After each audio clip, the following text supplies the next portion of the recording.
Hello my dear student, कैसे हैं आप सब।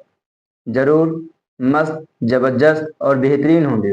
दोस्तों, जैसे कि आप सभी जानते हैं, हम सभी यहाँ पर अपने प्लेटफॉर्म पर एक मॉडल सॉल्व करने वाले हैं, जिसका इस बार है दोस्तों विज्ञान का है।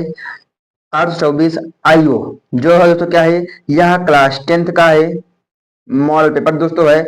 ठीक है। और जो दोस्तों 2024 में पेपर आया हुआ है दोस्तों, हम मॉडल पेपर इसलिए सॉल्व करते हैं क्योंकि दोस्तों कि एग्जाम में किस प्रकार से क्वेश्चन बनता है, कैसा आता है, उसे हमें समझना होता है। ठीक है दोस्तों, मैं आपको बता दूं कि अभी अभी सुबह हमने इसी वीडियो को हमने बनाया था आपके लिए दोस्तों, परंतु जब हमने इसको बना लिया, पूरा कंप्लीट हो गया, जो हमने एक बेहतरीन तरीके से आपको समझाने का प्रयास किया था, जो हमारा माइक डिस्चार्ज हो गया, जिसके बीच हमारी वॉइस ना जा सकी और हमारा वीडियो पूरा खराब हो गया। तो फिर मेरा दोस्तों फिर से आगे बढ़ने का मन नहीं किया। फिर भी मैं यह वीडियो रात को बना रहा हूँ, लगभग 10 बजे।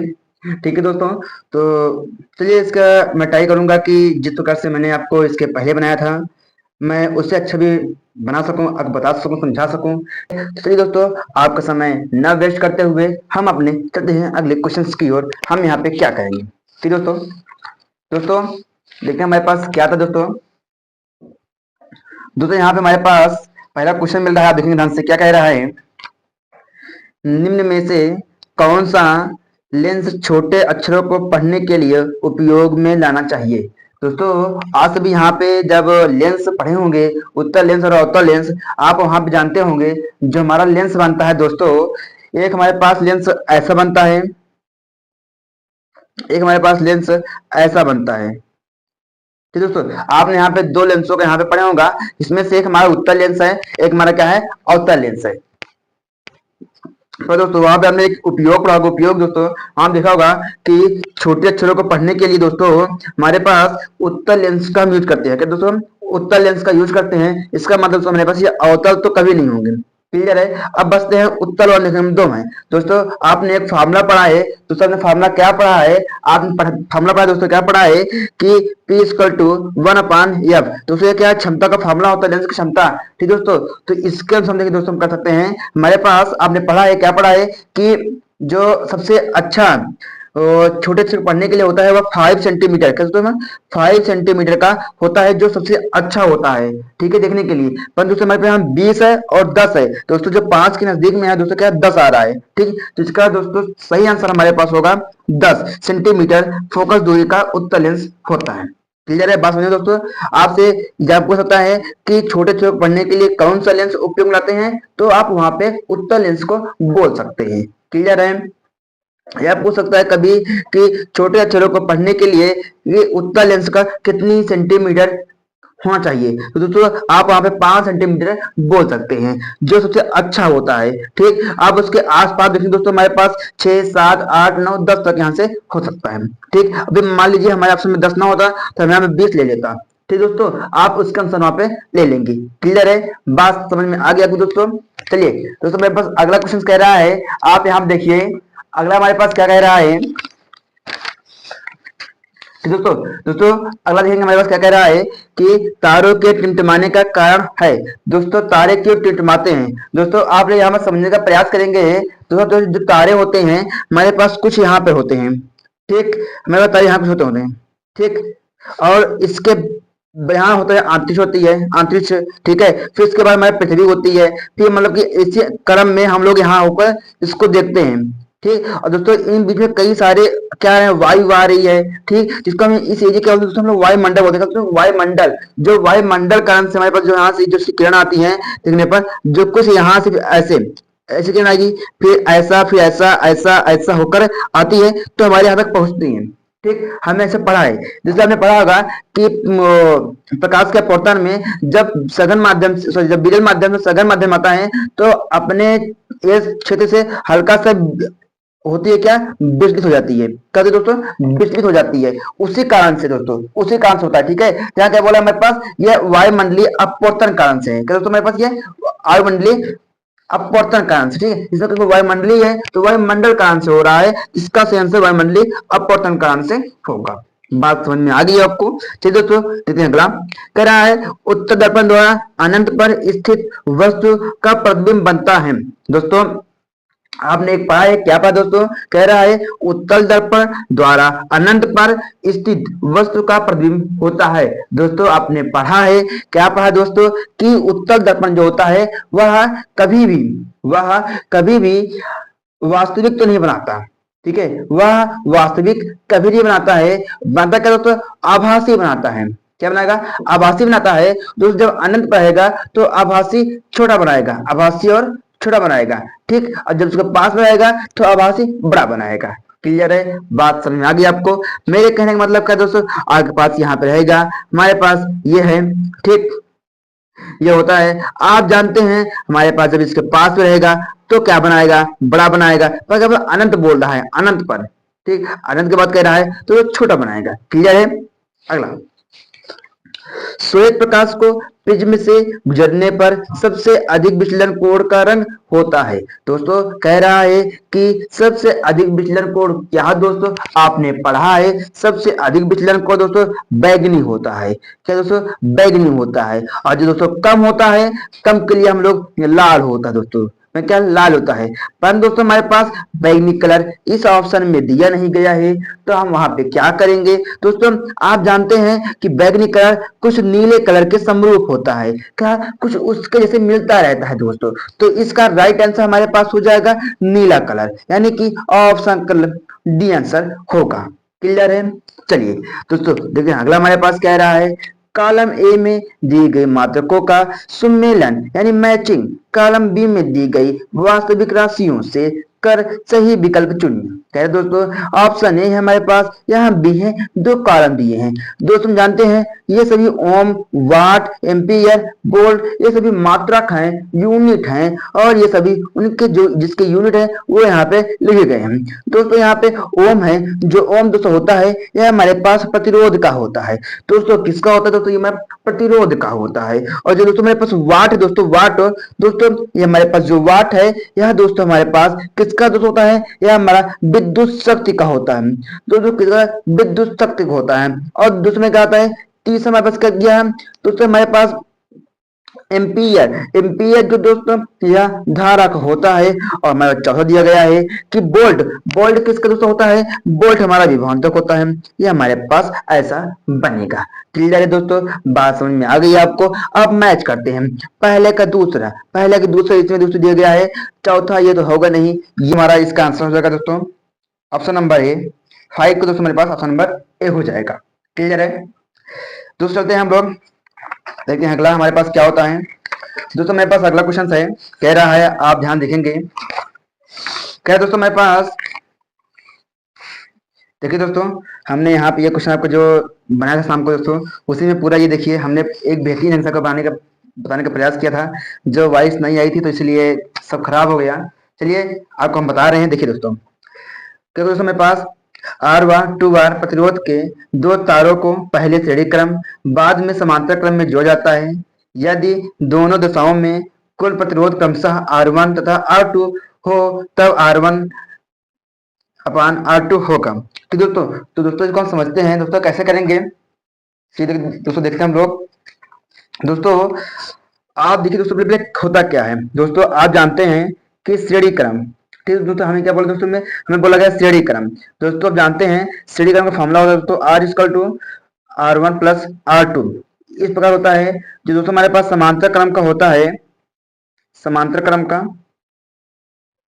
1 upon R equal to 1 upon R1 plus 1 upon R2 होता है, हमें जानते हैं। ठीक है दोस्तों, इसी के बेस पे हमें कहा गया कि इसमें दो प्रतिरोध हैं जो R और R2 है। ठीक है, इसको दोस्तों मैं कह सकता हूँ यहाँ पे करूंगा R प्लस 2R कर दूंगा, हमारे पास आ जाएंगे 3R।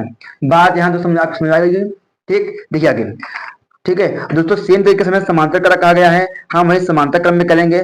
तो जब हम समांतर क्रम में करेंगे हमारे पास यह बनेगा, और इसको दोस्तों एलसीएम ले लेंगे, हमारे पास 2R आ जाएगा। अब जानते हैं इस चीज को इसके साथ हम डिवाइड करते हैं, इसके साथ हम गुणा करते हैं। जब दोस्तों हम डिवाइड करेंगे तो R से R खत्म हो जाएगा, तो यहाँ 2 बचेगा, और यहाँ पे ये खत्म बचेगा, जो हमारा आएगा 3 अपान 2 बार। क्लियर। जो हमारे पास जो इसका मान आएगा दोस्तों हमारे पास आ जाएगा यहाँ पे 2 बार अपन 3, इसका आंसर ये आएगा।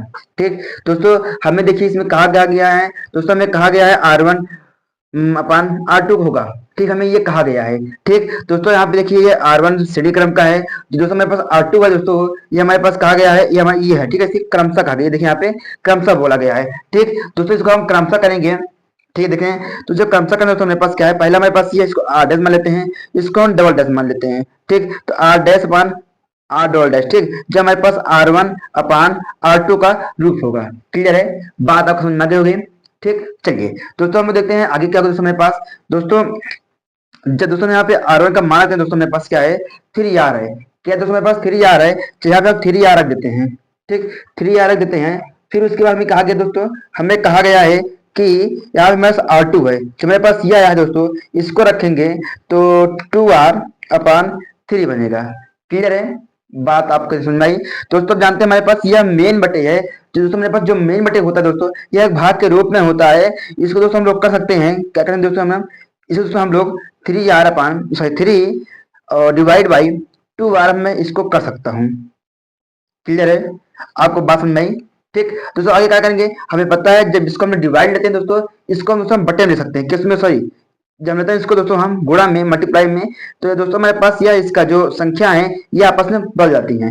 अब यहाँ दोस्तों हमारे पास ये खत्म हो जाएगी, जो इसका बनेगा 3 9 2 इसका राइट आंसर होगा। जो हमारे पास हमने यहाँ सॉल्व किया दोस्तों, हमारे पास क्या है दोस्तों, यहाँ पे ऑप्शन हमारे पास सी आंसर इसका आया है। बात यहाँ तक समझे दोस्तों, क्लियर है। चलिए दोस्तों मेरे पास अगला क्वेश्चन क्या कहता है, जो बेहतरीन ढंग से है, कह रहा है चित्र में दर्शाए गए इलेक्ट्रॉन पर चुंबकीय क्षेत्र के लंबवत प्रवेश करने पर आरोपित बल की दिशा होगी। दोस्तों कह रहा है हमारे पास कि कोई भी चुंबकीय क्षेत्र है, इलेक्ट्रॉन है, ठीक है, यहाँ आरोपित बल कह रहा है। ठीक है, तो देखिए मेरे पास इसमें करने के लिए मेरे पास 2 नियम होते हैं, आपने पढ़ा होगा। एक होता है दोस्तों बाएं हाथ का नियम, फ्लेमिंग के बाएं हाथ का, और फ्लेमिंग का दाएं हाथ का, कुछ ऐसा आपको मिलेगा। ठीक दोस्तों, जानते हैं हम जो बाएं हाथ में होता है, ये करंट को, ये धारा को, ये चुंबकीय क्षेत्र को यानी कि मैग्नेटिक फील्ड को, यह हमारा दोस्तों बल यानी फोर्स करता है। और सेम इसके अपोजिट का दोस्तों मेरे पास ये करंट का, ये विद्युत धारा, सॉरी ये होता है धारा का, ये होता है चुंबकीय क्षेत्र का, और ये हमारे पास क्या दोस्तों मेरे पास होता है गति का। ठीक, हमें बल कहा गया दोस्तों ये प्रकार से। ठीक दोस्तों कहेगा इसको जब मैं लंबवत करूंगा दोस्तों, मैं जो लंबवत है दोस्तों, मैं किसी के लंबवत करूंगा दोस्तों, मेरे पास कुछ क्या होता है दोस्तों। ठीक है, लंबवत मतलब ये तो है सबको, देखिए ये है ना, ये ठीक, ये कुछ लंबवत कुछ ऐसा करेंगे। ठीक, ऐसा बने दोस्तों, आप इसको तो देखेंगे दोस्तों मेरे पास, जब मेरे पास कोई एक पेपर मिल गया है, रखो दोस्तों मेरे पास कुछ ऐसा बनेगा, देखिए ये ऐसा, ठीक, ये है ना, कुछ ये ऐसा नहीं कि उसके नीचे देखिए यहाँ जा रहा है। ठीक, ये ठीक, तो उससे क्या मतलब दोस्तों मेरे पास क्या होगा कि जो कागज के तल के लंबवत नीचे की ओर इसका होगा। ठीक है दोस्तों, इसका अच्छे से और बेहतरीन पढ़ने के लिए दोस्तों आपने क्या पढ़ेंगे, आप आज जाएंगे दोस्तों, आप यहाँ पे बाएं हाथ के और दाएं हाथ के, ठीक, दाएं हाथ के इन दोनों दोस्तों अच्छे बेहतरीन ढंग से आप इन दोनों के बारे में पढ़ लेंगे, आप इसका आंसर अच्छे से दे पाएंगे। ठीक है, आपको कहीं कहीं मिलेगा कि आपको यहाँ पे कागज के ऊपर कह रहा है, कहीं बाईं ओर कह रहा है। ठीक, क्यों दोस्तों वो अलग अलग टाइप, ये लारेंज लेंज के नियम कहेंगे तभी कुछ अलग हो जाता है। ठीक है, तो ये नियम के अनुसार इसमें बल जाएगा। ठीक है, आप इसको अच्छे से देखिएगा। क्लियर है, चलिए दोस्तों मेरे पास अगला क्वेश्चन कह रहा है दोस्तों, मेरे पास क्या है, प्रोपेनल। ठीक है दोस्तों, प्रोपेनल में क्रियात्मक समूह। ठीक है दोस्तों, हमने देखिए, हमने आपको जो हमने कहा था मॉर्निंग में बनाया था, जो अभी देखिए इस बार हमने बेहतरीन सा को समझाने का प्रयास किया था, जो क्या कहें क्लियर समझते हैं। आगे हम लोग क्या कहते हैं दोस्तों, में क्या कह रहा है, बांड सीएचओ कह रहा है। बांड सीएचओ दोस्तों क्या होता है दोस्तों, यह एल्डिहाइड समूह का है, एल्डिहाइड फंक्शनल ग्रुप क्रियात्मक समूह है, जिसको हम लोग आईपीएससी नाम जैसे क्या कहते हैं, IUPAC नाम में इसको हम अल पढ़ते हैं। ठीक, वही सेम तरीके दोस्तों में इसको बांड OH कहते हैं, जिसे हम एल्कोहल कहते हैं, से आल कहते हैं। क्लियर है, सेम तरीके दोस्तों यहाँ पे कीटोन समूह का है, जिसको हम ओन कहते हैं, और जो हमारा देखिए बांड COOH है, ये कार्बोक्सिलिक का है, अम्ल कहते हैं। ठीक है, ये हमारा क्या दोस्तों, ये हमारा ओइक एसिड का है, किसका, ओइक का है। क्लियर है दोस्तों, ये हुआ हमने क्या प्रोपेनल। ये दोस्तों क्या जानते हैं प्रोपेनल का दोस्तों, ये हमारा क्या है प्रोपेनल। जब तीन कार्बन होते हैं, क्या जब तीन कार्बन होते हैं तो हमारे पास प्रो बनता है। अब अल जोड़ दिया गया है तो प्रोपेनल यानी कि एल्डिहाइड समूह का है। ऑप्शन नंबर 1 होगा दोस्तों। इसको हम विस्तार भी समझ सकते हैं दोस्तों। कभी मान लीजिए आपसे पूछता है कि प्रोपेनल का स्ट्रक्चर बनाइए तो कैसे बनाएंगे, या कभी आपको अल्पसी नाम पूछेगा तो क्या करेंगे दोस्तों। चलिए प्रोपेनल में दोस्तों मेरे तीन कार्बन होते हैं, तीन कार्बन और अल बोला गया है मतलब CH2 बांड होंगे। ठीक, अब बैलेंसी पूरी करने के लिए हम इसके अनुसार सभी में हाइड्रोजन को ऐड कर देंगे, हाइड्रोजन को ऐड कर देंगे, हमारा बन जाएगा। और तो जानिए दोस्तों कि कार्बन के पास वाले चार बांड होंगे, चार बांड के अलावा पांचवा बांड नहीं बनाएंगे।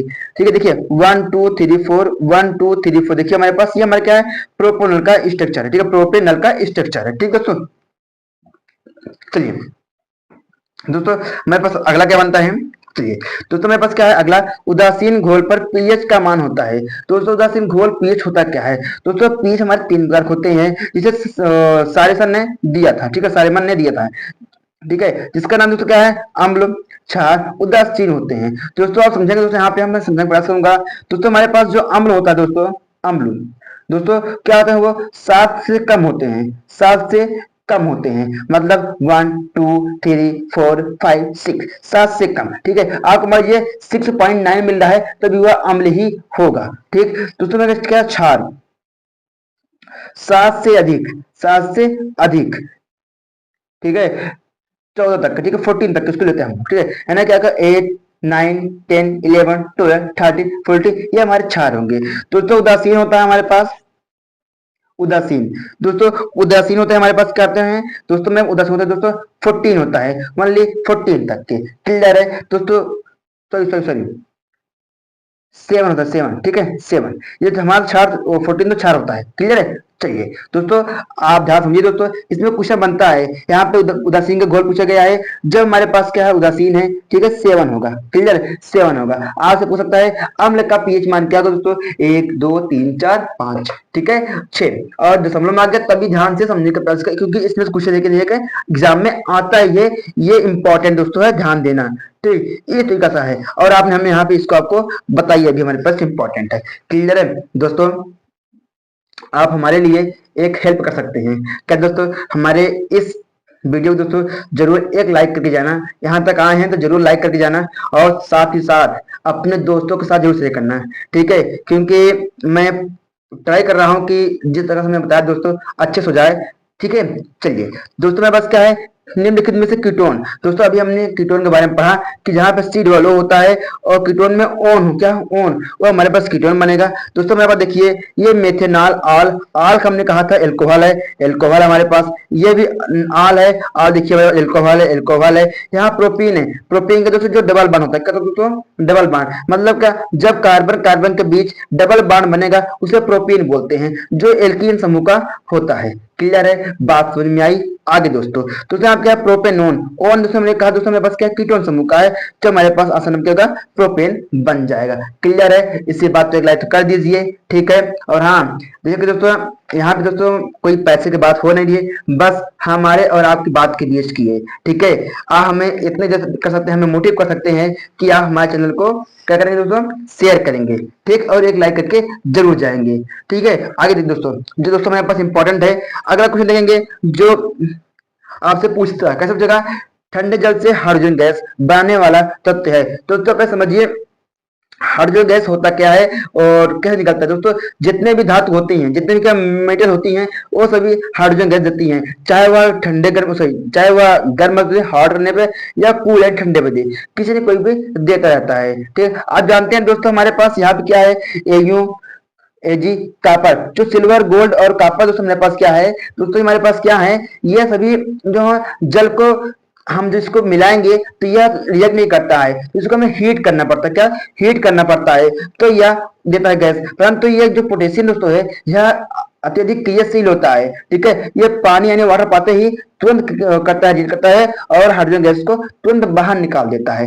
क्लियर है, बात समझ में आई। इसका आंसर पोटेशियम होगा। ठीक है, आपसे एक बात और पूछेगा कि चाकू से हम लोग काट सकते हैं दोस्तों, आपको ऑप्शन में सोडियम मिलेगा। सोडियम बहुत मुलायम होती है, इसे काट सकते हैं चाकू से। ठीक है, और वे भी और सोडियम से अधिक क्रियाशील पोटेशियम को मानते हैं, ठीक है, जानते हैं हम लोग। चलिए आगे दोस्तों, मेरे पास अगला क्या है दोस्तों, कार्बोनेट अयस्क की सीमित वायु में उच्च ताप तक गर्म करके ऑक्साइड प्राप्त करने की क्रिया है दोस्तों, निस्थापन है। क्या दोस्तों, निस्थापन कहलाती है। क्लियर है, बात समझ में आई, हाँ या ना। चलिए अगला दोस्तों, हमारा अगला दोस्तों क्या है, रासायनिक क्रिया में कॉपर सल्फेट प्लस Fe यानी कि आयरन है, या फेरिक बोलते हैं इसे हम लोग, या फेरस भी कहते हैं, ठीक है, चेंजेस FeSO4 यानी कि फेरिक सल्फेट और कॉपर। दोस्तों यहाँ देखें दोस्तों, हमारे पास क्या है, जो सल्फर था दोस्तों, यहाँ पे सल्फेट आ गया है, मतलब कि अपना स्थान को छोड़ करके दूसरे के घर में बैठ गया है। क्लियर है, हम यहाँ काम दोस्तों में कहा है, जो दोस्तों हमारा संयोजन है दोस्तों, यह जुड़ता है यानी प्लस होता है, जब कोई रिएक्शन होगा, ठीक है, उसके साथ यह जुड़ जाएगा। क्लियर है, यहाँ तुम्हें बस क्या है, अपघटन है, मतलब जब यह क्रिया करता है तो ये छोटे छोटे टुकड़ों में टूट जाता है। क्लियर है, यह उभय अपघटन है, मतलब कि जब कोई दो साथ में होते हैं या उनके दो प्रॉपर्टीज के साथ टूटते हैं तो ये हमारे पास बनती है। क्लियर है, चलिए दोस्तों हम देखते हैं अगला हमारे पास क्या है, तो यहाँ पे विस्थापन है। तो विस्थापन क्या होता है दोस्तों, देखिए दोस्तों, हमने जो इसके मॉर्निंग में वीडियो बनाया दोस्तों, उसने समझाया था, क्या कहा था कि हमारे पास एक से दूसरे स्थान पर विस्थापित होने को। दोस्तों कह रहे देखिए, यहाँ से ये अपना घर यहाँ था, यह अपने घर में संतुष्टि नहीं हुआ तो दूसरे घर में चला गया, मतलब कि अपना स्थान छोड़ करके दूसरे स्थान जाना ही विस्थापन कहलाता है। इसका राइट आंसर बी होगा। क्लियर है, बात समझ में आई, हाँ या ना। ठीक दोस्तों, आप यहाँ तक आ चुके हैं तो जरूर कुछ न कुछ देख रहे हैं। आगे देखने दोस्तों, हमारे पास सेक्शन सी आ गए हम लोग। क्या होता है दोस्तों, देखिए बहुत बेहतरीन तरीके से हमें क्वेश्चन मिला हुआ दोस्तों, स्वपोषी पोषण के लिए आवश्यक है। दोस्तों स्वपोषी क्या होता है, जो खाना स्वयं बनाते हैं, खाना मतलब भोजन, भोजन जो स्वयं बनाते हैं, केवल जो पेड़ पौधे होते हैं वो क्या करते हैं दोस्तों, वह सूर्य के प्रकाश में हाइड्रोजन और कार्बन डाइऑक्साइड लेते हैं, जल को ग्रहण करते हैं और क्लोरोफिल के निर्माण करते हैं, ठीक है, जिससे वो अपना भोजन स्वयं बनाते हैं। इसका मतलब हमारे पास option D is the right answer. Clear है, नेक्स्ट अगला क्वेश्चन हमारे पास क्या है, निम्नलिखित में से कौन सा पादप हार्मोन है। दोस्तों कह रहा है कौन सा पादप हार्मोन है, दोस्तों हमारा क्या है, साइटोकाइनिन, साइटोकाइनिन। क्लियर है, पादप हार्मोन साइटोकाइनिन। क्लियर है, अगला परागकोश में होते हैं, परागकोश में होते हैं, क्या होते हैं, परागकण। क्या दोस्तों हमारे पास परागकण। क्लियर है, अगला अगला हमारे पास क्या है, पुनरुद्भवन या पुनर्जनन, ठीक, पुनर्जनन द्वारा प्रजनन होता है। दोस्तों क्या होता है, हाइड्रो का। क्या दोस्तों, हाइड्रो का। क्लियर है, चलिए हाइड्रा या हाइड्रो, ठीक है, हाइड्रा का। क्लियर दोस्तों, आगे लोग आगे दोस्तों देखते हैं। दोस्तों हमारे पास अगला है, दो तंत्रिका कोशिका के मध्य खाली स्थान को कहते हैं। क्या दोस्तों, दो तंत्रिका कोशिका के मध्य खाली स्थान को कहते हैं, क्या कहते हैं दोस्तों, उसे सेनिप्स कहते हैं। क्या कहते हैं, सेनिप्स कहते हैं। क्लियर है, अगर दोस्तों कहते हैं निम्न में से कौन एक परितंत्र में उत्पादक का उदाहरण है। दोस्तों हरे पौधे, क्या है, उत्पादक का उदाहरण है हरे पौधे। क्लियर है, चलिए मेंडल ने अपने प्रयोग में मटर के पौधे के किन लक्षणों का अध्ययन किया था, गोल व झुर्रीदार मटर के, ठीक है, बीज थे, उसी पर इन्होंने किया था। दोस्तों यह इंपॉर्टेंट है, ठीक है, इसको लीजिए, इसका क्वेश्चन ही पूछता है, ठीक है, आपको बड़े क्वेश्चन नंबर में वो मिलेगा, ठीक है, इसको अच्छे से पढ़ लीजिएगा। चलिए दोस्तों, हमने यहाँ तक कि आपको BSMCQ को पूरा बेहतरीन से कंप्लीट किया है, हमने ट्राई किया है, जो हमने आपको बताया था उससे अच्छा बताने का पूरा प्रयास किया हुआ है। ठीक दोस्तों, हमारे पास अगला क्या है दोस्तों, हमारे पास पार्ट बी है, जो हमारे पास कह रहा है प्रकाश के प्रकीर्णन की दो प्राकृतिक घटनाएं बताइए, दृश्य दोष कितने प्रकार के होते हैं ये बताइए। ठीक है दोस्तों, इसके बारे में हम समझ सकते हैं, पढ़ सकते हैं, ठीक है, इसको दोस्तों हम आपको नेक्स्ट वीडियो में नेक्स्ट पार्ट में लेके आएंगे। तो हमने आपको यहाँ तक कंप्लीट किया, ठीक है, इसको हम बेहतरीन तक समझने के बाद यहाँ पर न्यूमेरिकल दिया गया है, आपने पढ़ा है इसका क्या होता है, जिसको वाट गुणे घंटा गुणे समय गुणे दिन बटे 1000 कर देंगे, इसका आंसर आ जाएगा। ठीक है, ऐसे आराम से इसको हम नेक्स्ट पार्ट में लेके आएंगे, क्योंकि वीडियो लॉन्ग ना बने, ठीक, इसको भी देखना होता है ना दोस्तों। चलिए देखिए, हमारे पास RPSC नाम भी आ गया, कितनी बेहतरीन से दिया गया है, देखिए यहाँ पे इसका हमें अब की रासायनिक समीकरण भी दिया गया है, ये देखिए दहान तो कितने बढ़िया बड़े क्वेश्चन आए हैं दोस्तों, इसको आप पढ़ने के बाद जरूर कहोगे कि हाँ बोर्ड में आ गया तो फोड़ कराएंगे हम लोग। ठीक है, ये देखिए दोस्तों, देखिए कितने अच्छे अच्छे क्वेश्चन आए हैं, ठीक है, इसको हम अच्छे से आपको बताने का नेक्स्ट वीडियो में प्रयास करेंगे। ठीक दोस्तों, हमने आपको यहाँ तक के देखिए दोस्तों यहाँ पे मंडला का दिया भी गया, ठीक है।